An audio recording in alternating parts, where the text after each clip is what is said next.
வணக்கம். சரவணன் சார் ரொம்ப சௌரியமாக கொஞ்சம் பேச போகிறேன்னு சொல்லிட்டு அவங்கள எனக்கு கொஞ்சம் ஜாஸ்தி பேச சொல்லியிருக்காங்க. அதுக்கு தான் நான் பேசுகிறேன். நீங்கள் தப்பாக எடுத்துக்காதீங்க. All of us artists have this almost inbuilt arrogance. This inbuilt arrogance comes from our belief, and also because a lot of people tell us constantly that you give us so much happiness. So we almost feel after a point of time that we are almost, happiness is a deliverance that we give every evening when I come to Nardagana Sabha and I sing a concert and the audience applauds. I am sending them back home with so much happiness. And that, I must tell you, is a very dangerous trap for a musician. Because we almost think ourselves to be, at least for those 2 hours, shall I say, little more than just another human being. Just a little bit more.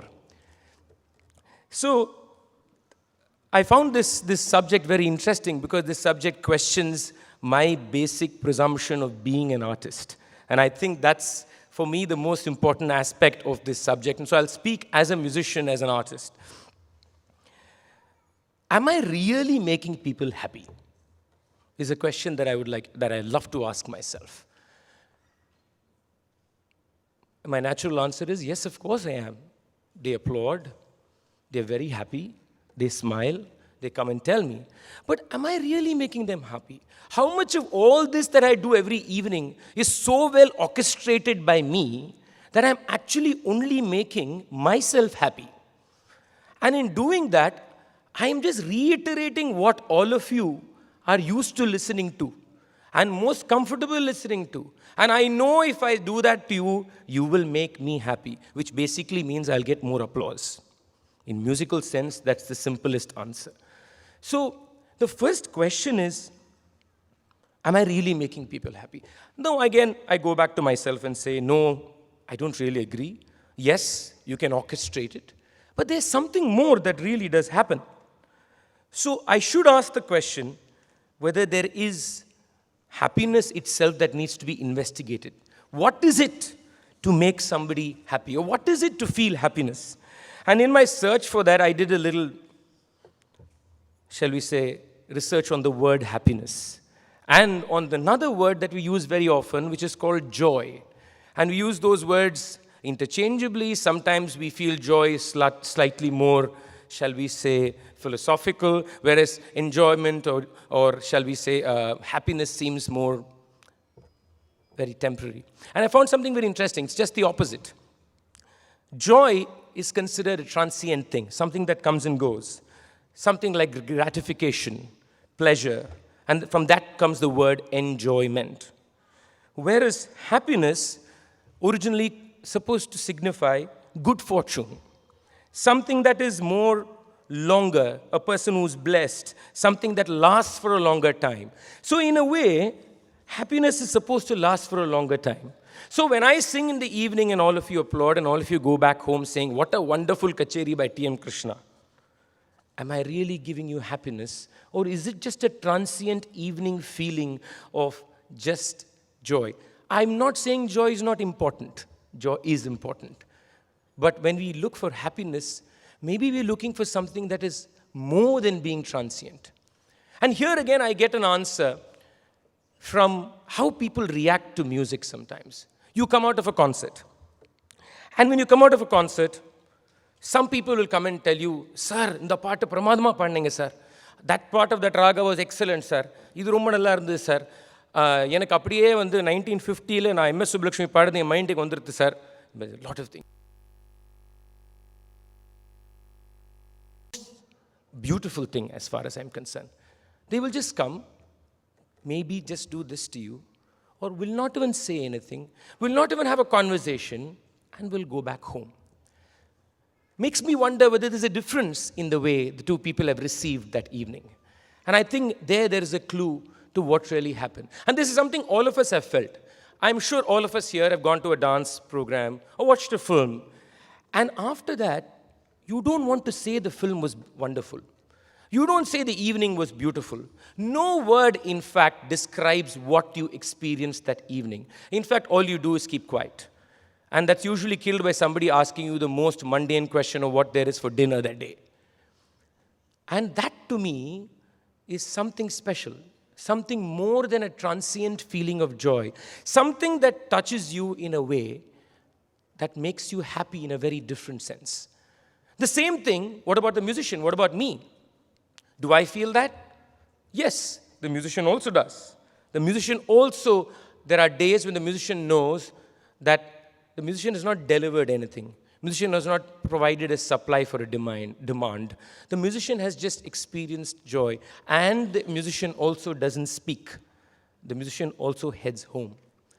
But this special feeling, this special moment disappears after that evening. It's gone. But it stays with you somewhere behind in your head. That to me is an artistic insight into what the experience of happiness can be. Happiness that is not about just feeling titillated. Happiness that is not just transient, that makes the evening joyful, that you can have a dinner chat about it, but a happiness that remains with you through your life in a way that you don't know how to actually put a word onto it. Then I have to ask the next question. I love questions, by the way.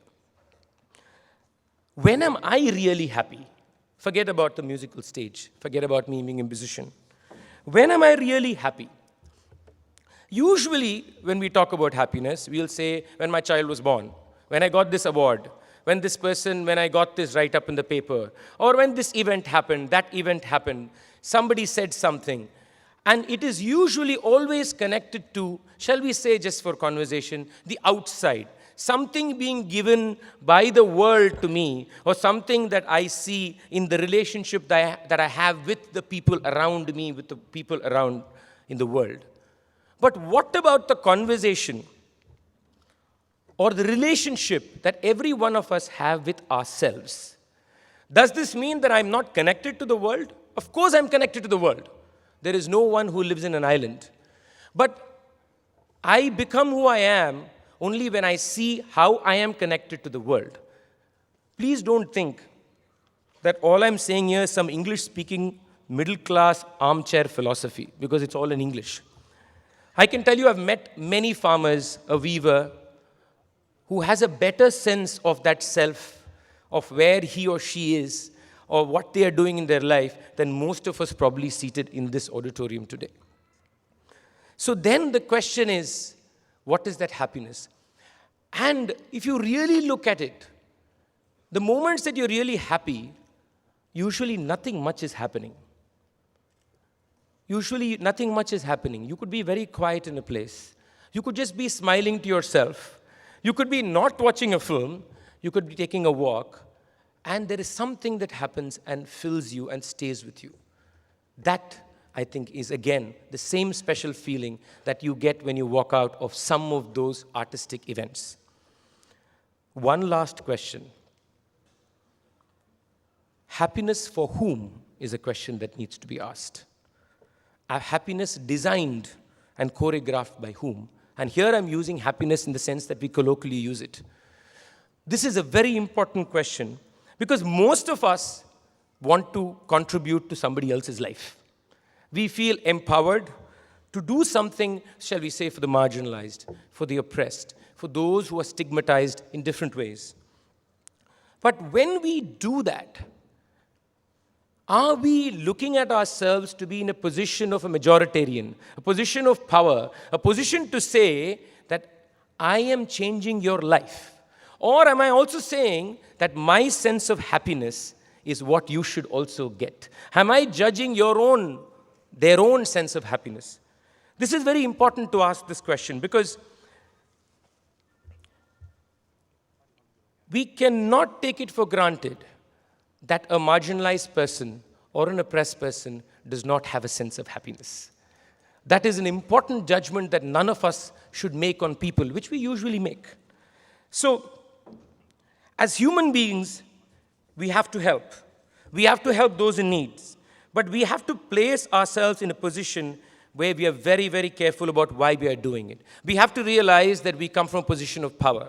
We have to realize that, most importantly, we are not doing anybody a favor. We are just being human beings. And which means that we have to remove ourselves from our own personal condition of judgment, of prescription, of predisposition.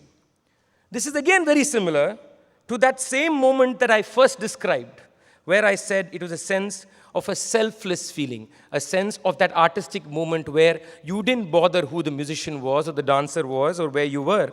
You just walked out feeling very, very special, very, very unique.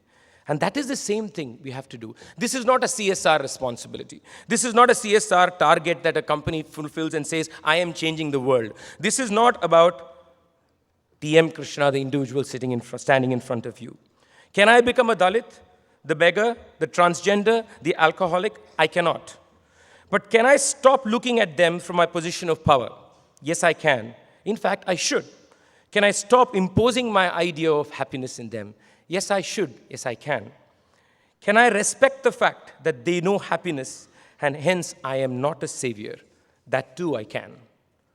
The search for that space, that moment where we all are full to the brim, where we may smile, we may close our eyes, we may gaze at nothingness or at the mountains, where no conscious thought is filling our minds. It is almost like being in a spell, like a charm. In fact, all that I have described here in the previous lines is not realized during the experience itself. That moment, the moment of unconscious rapture, is the moment of happiness, one that is not associated with any conscious event, yet leaves its imprint vivid in our mind. Why? Because nothing really happened, and everything actually did. A feeling that has no description, an emotion that is not about being happy as an opposite of being sad. If we can feel that, hold on to its beauty, then just maybe we can also share that with others. Until then, we'll be only selling our own preconditioned, limited visions of happiness. Just another drug with a logo and a name. Thank you very much.